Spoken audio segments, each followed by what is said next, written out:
Hello, this is Splish and today I'm playing Caliber once more. Yes, I've been covering this game before, but it's now 2023, so let's get into it and see how it's doing at the moment. One thing that I can say straight off the bat is a good thing when it comes to this game, and that is the fact that you now can play it via Steam directly. Before you had to play it via an external launcher, but now that's gone, so yeah, you can download it on Steam if you would like to try it out. So what is this game? Well, as mentioned, I have played this before. I have made videos about Caliber before, and it's kind of fun because it's been like out there since late 2019, if I remember it correctly. But now we have the game on Steam, as mentioned, and it was actually released there on the 12th of April, so it's quite recently. And it's developed by 1C Game Studios and published by 1C77 Limited. There you go. And I think this is really, really good and important. I hope it's not too late, meaning that people are able to find the game and newcomers can get their way into the game and therefore also strengthen their player count numbers. I was just checking, and as you may see, it's around on average per day at the moment, at least the last 30 days that is measurable here. We have over 3K players. That's not bad, I have to say. I have been recently playing other games, other free-to-play shooters and such that does not have those kind of numbers. Let me know what you think in the comment as well, if you have been playing Caliber like me, tried it out early and have been playing it maybe even more on a regular basis than I have, what you think about the game and the progression and so forth. Because I do think it's also important to point out that this is not a run and gun game such as a Call of Duty game, or let's talk about another free-to-play shooter like Shadowline, if you know that.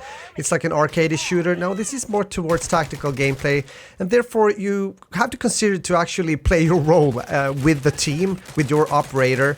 If you're an assault or a medic, marksman, or yeah, whatever, it really makes a difference. And it's also more fun. You will definitely see that. So sometimes the game can be a bit slow and sometimes, of course, faster depending on the situation. If you get into firefights, and sometimes, of course, there can be small clusters also where people like to gather, depending on the game mode you also play. Because game modes in this game has quite a lot to offer, which I kind of like. It takes though some time to unlock them. That goes overall when it comes to grind, because it's quite a grindy game, so you will have to spend quite some time to upgrade your gear, your operators, and of course also with that become better overall with the game.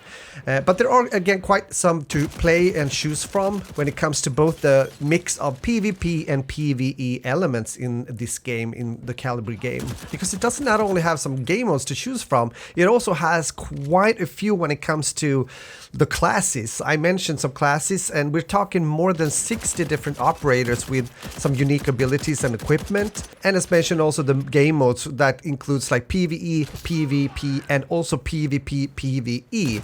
So they implemented that also quite early on, if we think that this is a game from 2019 originally. The gunplay feels pretty okay. There's always room for improvements, as I say in most of my videos, of course. But overall, I've had a kind of good time when it comes to playing and shooting with different classes, thinking about the hit detection and stuff like that. I know that some people have had their opinions, and they can definitely fill in here in the comments what you think about the overall performance of Caliber. And also if you think that there's been enough new content coming into the game in a good kind of progression system. Let me know, because again, I have just been playing this game a bit now and then since 2019, since I do cover other games as well. With that said, also, it's time to talk about a bit of the pink elephant. No, not really, but the elephant in the room, as they say, when there's something that is a bit maybe on the negative side of things. That's also up to you to decide. Because sometimes we also have to talk about the monetization system in the game, and if there's something that makes the game becoming pay to win. It's kind of interesting when it comes to this aspect, because I have been listening in and people say like different things. That's not uncommon. But it's kind of interesting that some really say, yes, it's definitely pay to win, or some say, no, it's not. But there is also something that points toward the fact that it is pay to win to a certain degree. And there are certain operators, premium operators, you might call them, that you can purchase, that you can buy with real money, that are pretty good from the start. Because as I said, this is a grinding game, so when you start to play, not only are you new to the game, but the operators you have from the start that you're using, well, they need upgrades. They need to be played in order also to become better. Even though you might be a good FPS gamer, they really need that. So with that said, per definition, pay to win is when you're able to buy something that enhances your gameplay, gives you an advantage in a game, and we have to be honest and say that that's most likely the case here.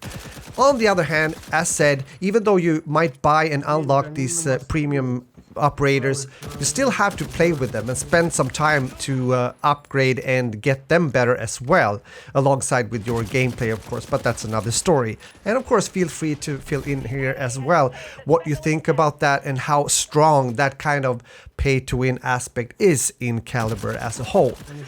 But again, I have been having fun. I have to say, it took me a few hours before, or an hour at least, before I got back into both the feeling of playing third person again, even though I do that once in a while. I actually covered a game recently which is called Veiled Experts, if you want to check out that video, since it's also a upcoming third person shooter that's getting into early access now on Steam when it comes to being a Nexon game in May.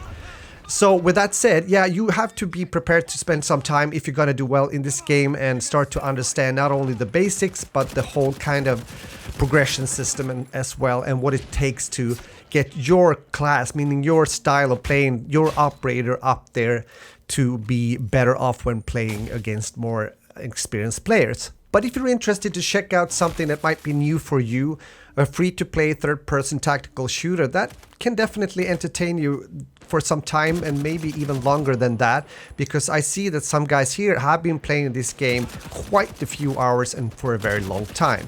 So it's gonna be interesting to see what happens now when this game is finally, I would say, on Steam. There's been a lot of people that haven't really been aware of this game, and I can't blame them.